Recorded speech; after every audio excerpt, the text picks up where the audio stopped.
Welcome to our webinar series. I hope you guys are enjoying our past episode.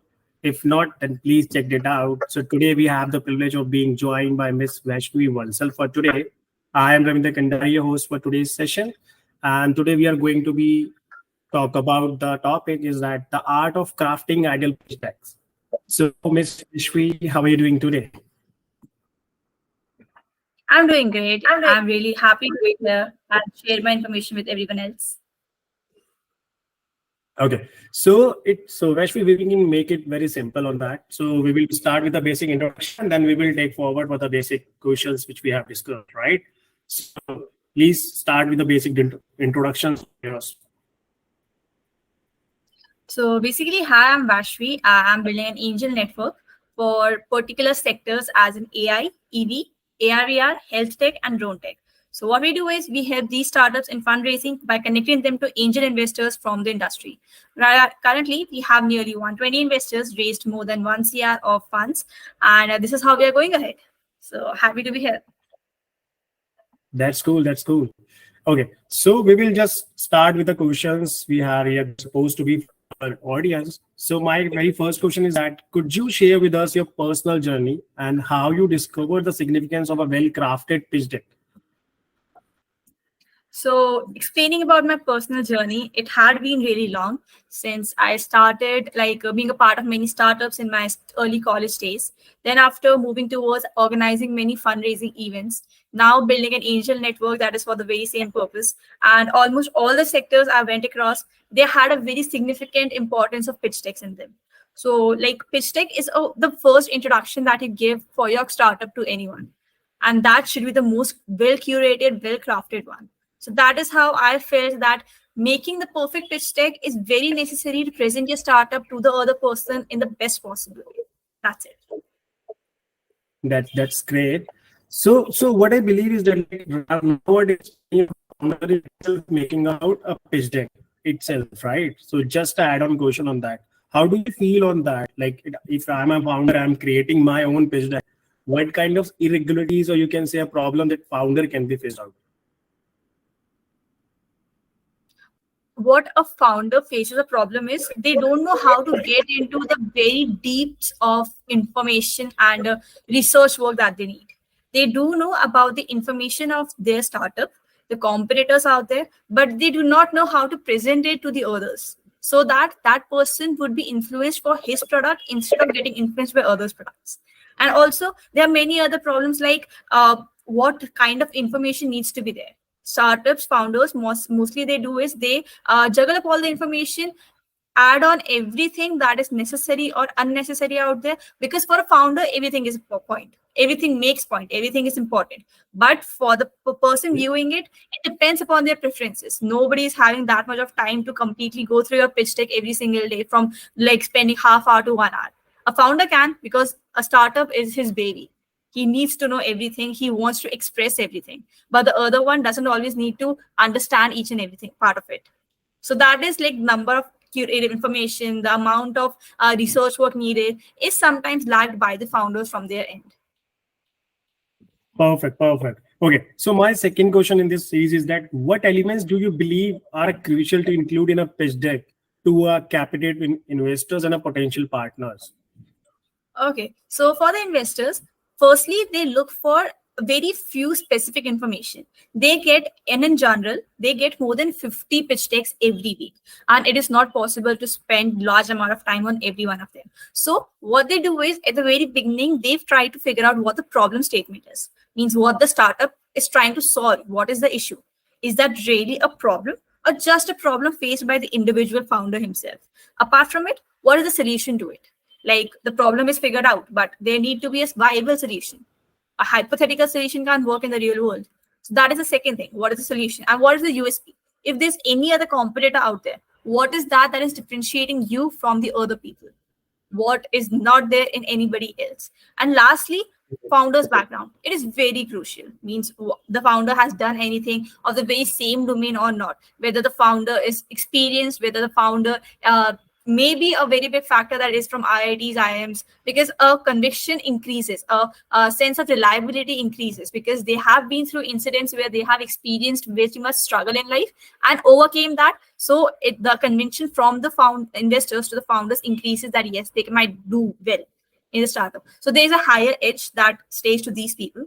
Apart from this, revenue and traction. If you have started generating revenue, if it was bootstrapped, then how much were you willing to invest in it and how much return have you gained out of it?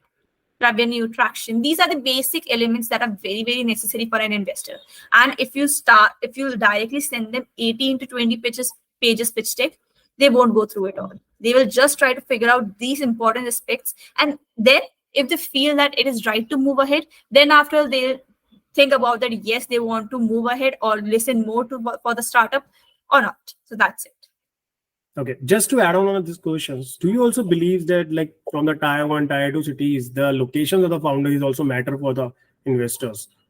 Actually, I don't feel it is very important, because most of the problems are faced by people in the tier 2 and tier 3 cities. Most of the startups that are trying to figure out issues are from these areas. And if a founder is from tier 1, he might have a small amount of more experience, but definitely that won't be a factor to be determined by the investor, because even a tier 3 person can build something good and come to tier 1 city to explore more and more ahead, to experience much more. So that is not a very significant factor by the investor side. Okay, thanks for the clarification. Also, like when I talk to a different kind of the founders, right? So I have been like seeing that they are sharing a same pitch deck to the like different potential team members or a client, you can say that. So the third question is that how do you tailor your pitch deck to different audience, such as investors, clients, or potential team members? So upon this, I just want to say that everybody has a different requirement. The investors, when it comes to you, they want a different set of information than a client coming to you.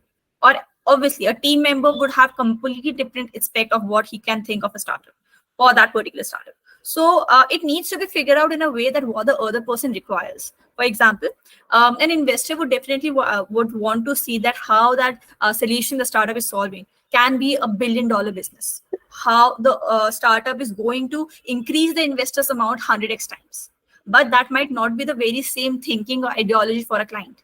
For a client, they need to see that whether this startup or this company is solving the basic issues that they are facing in their day-to-day lives, how their business problems and how their business can scale up by this founder, by the information or by the product shared by this startup.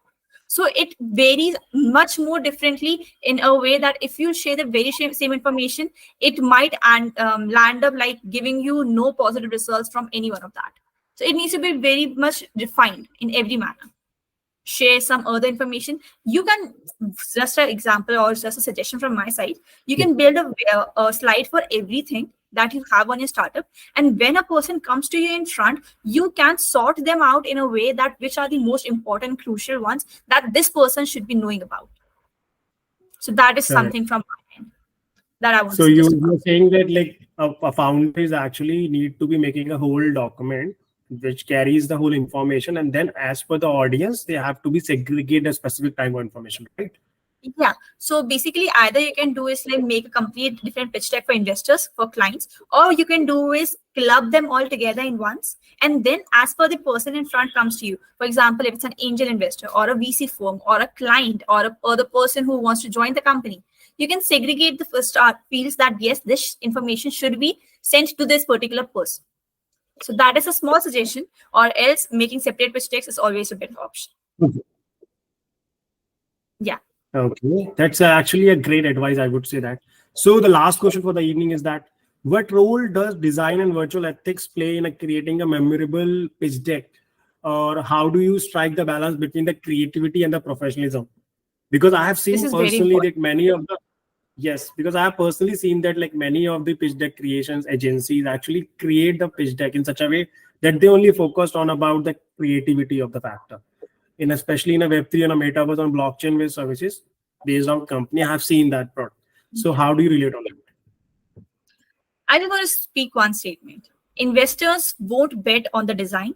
They would bet on the product.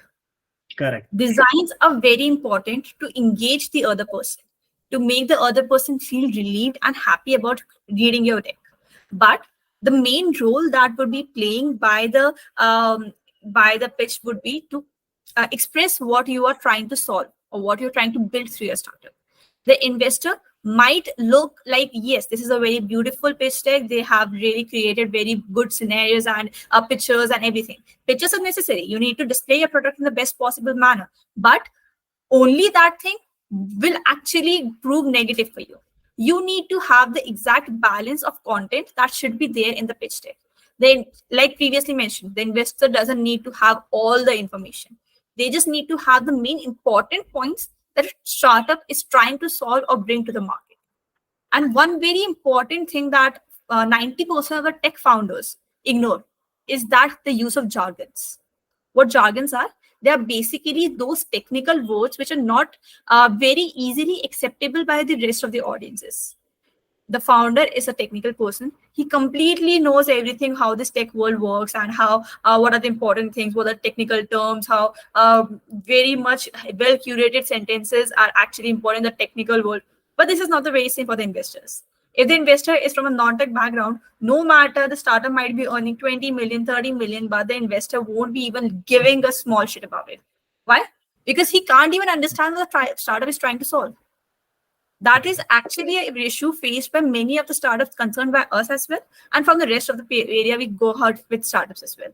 So you need to express your language and your content in a way that even a very new person, maybe a fifth or sixth standard student, can understand what you're trying to build.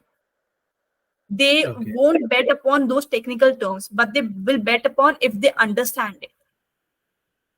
Your complete scenario gets over if those technical terms are not understood by the other person.